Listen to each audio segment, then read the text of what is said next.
Hello everyone, welcome to day 9 of the 40-day Maimonides on Teshuvah project. We're going to conclude the second chapter today with two quick halachot that focus on forgiving others for their trespasses against us. A phrase that may seem familiar to some of you.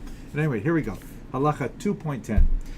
It is forbidden for a person to be cruel and not be appeased. Rather, one should be quick to forgive and slow to anger. That's a quote from the classic work Pirkei Avot that talks about 4 types of people with regards to anger and forgiveness.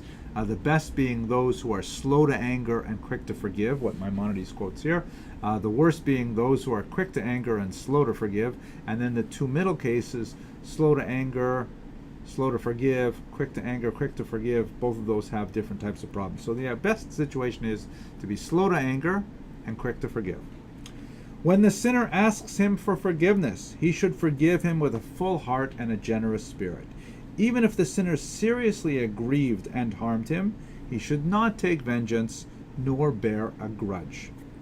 And later on, Maimonides will discuss the difference between vengeance and grudges. Basically, if Ruvain says to Shimon, "Can I borrow your shovel?" and the next day, and Shimon says no. And the next day Shimon goes back to Ruvain and says, "Can I borrow your axe?" Ruvain says no. That's called vengeance, right? He's taking vengeance because Shimon wouldn't lend him his shovel.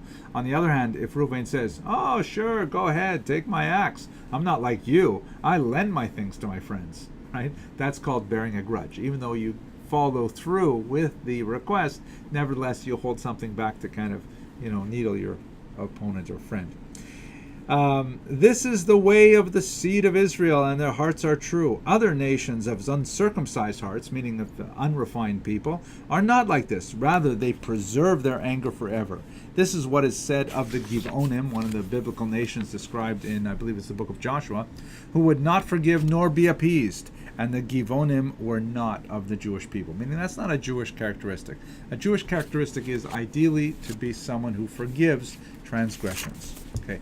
Last halacha, just impressing on us how serious it is to ask for forgiveness and also to grant forgiveness.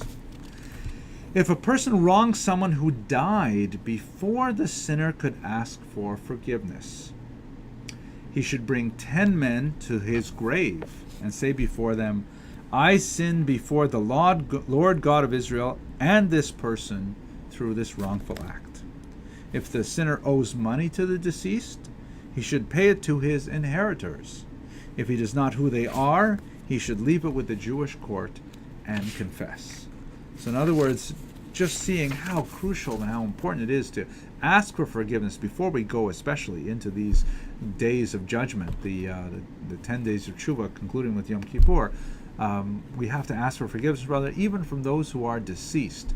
And if we owe them something, money or damages or whatever, we have to do our best to rectify it, at least through their descendants, and if not, through a charitable donation to the Jewish court. It's not exactly a charitable donation because the money might be held in abeyance, but let's just leave that for now.